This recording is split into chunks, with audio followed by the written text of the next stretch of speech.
येतोय.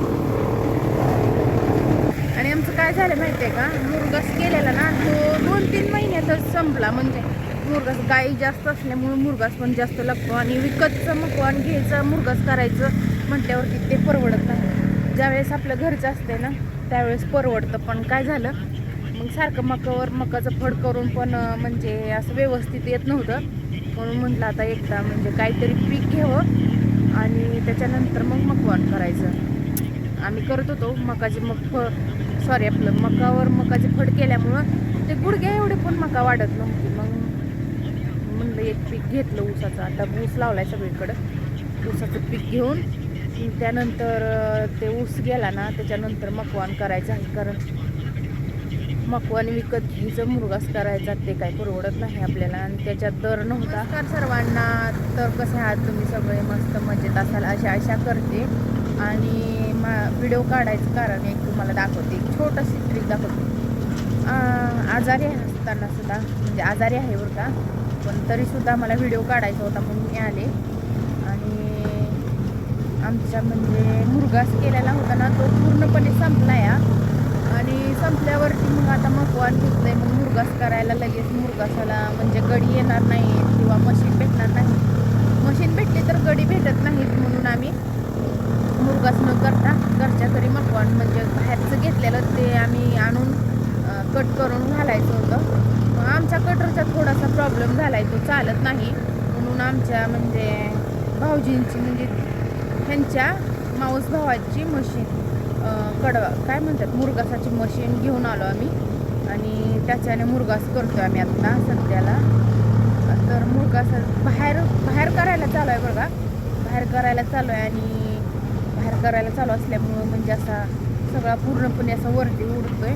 आणि बघायला आली होती मी म्हणजे मशीन आणले मुरघास करायला चालू आहे. तर म्हटलं तुमच्यासोबत एक म्हणजे एक शेतकरी लोकांना म्हणजे कशाचा संघर्ष करावा लागतो. शेतकरी लोकांचं जीवन कसं जगतो आम्ही म्हणजे किती प्रॉब्लेम येतात. लोकांना काय वाटतं म्हणजे दुधाचं काय करतात तर ह्यांना भरपूर पैसा पडतो.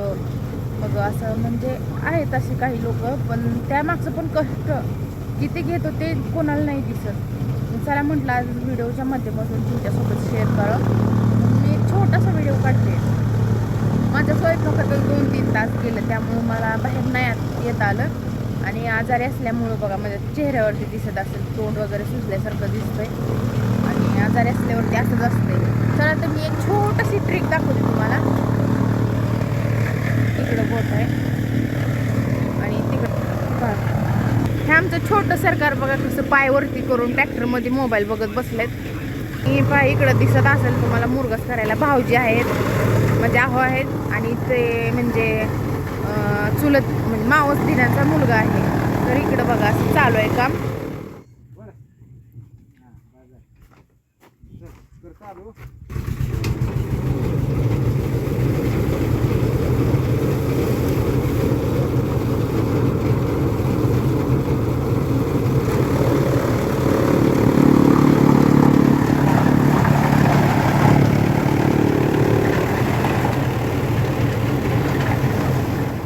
इकडं पण कसं म्हणजे वैरण बारीक करताना छोटे छोटे तुकडं मकवानाचे कणसाचे येऊन पडले तिकडं लांबपर्यंत गेले उडून.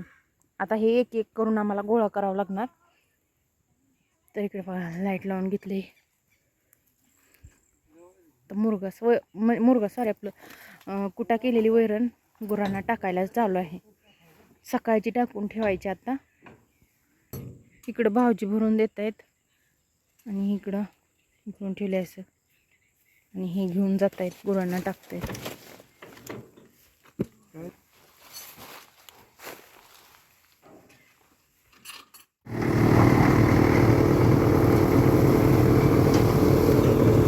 आवाज खूप येतोय. आणि आमचं काय झालं माहिती आहे का, मुरघास केलेला ना तो 2-3 महिन्यातच संपला. म्हणजे मुरघास गाई जास्त असल्यामुळे मुरघास पण जास्त लागतो आणि विकतचं मकवान घ्यायचं मुरघास करायचं म्हटल्यावरती ते परवडत नाही. ज्यावेळेस आपलं घरचं असते ना त्यावेळेस परवडतं. पण काय झालं मग सारखं मकाचं फड करून पण म्हणजे असं व्यवस्थित येत नव्हतं. म्हणून म्हटलं आता एकदा म्हणजे काहीतरी पीक घ्यावं आणि त्याच्यानंतर मग मकवान करायचं. आम्ही करत होतो मकाचे आपलं मकाचे फड केल्यामुळं ते गुडघ्या एवढे पण मका वाढत नव्हती. मग म्हणलं एक पीक घेतलं ऊसाचं. आता ऊस लावलाय सगळीकडं. ऊसाचं पीक घेऊन त्यानंतर ते ऊस गेला ना त्याच्यानंतर मकवान करायचं आहे. कारण मकवान विकत घ्यायचं मुरगास करायचा ते काय परवडत नाही आपल्याला. आणि त्याच्यात दर नव्हता. आता कुठं दर आला होता तर मकवान पण संपला, मुरगास पण संपला. आता मकवान भेटायचं पण मुश्किल झालंय.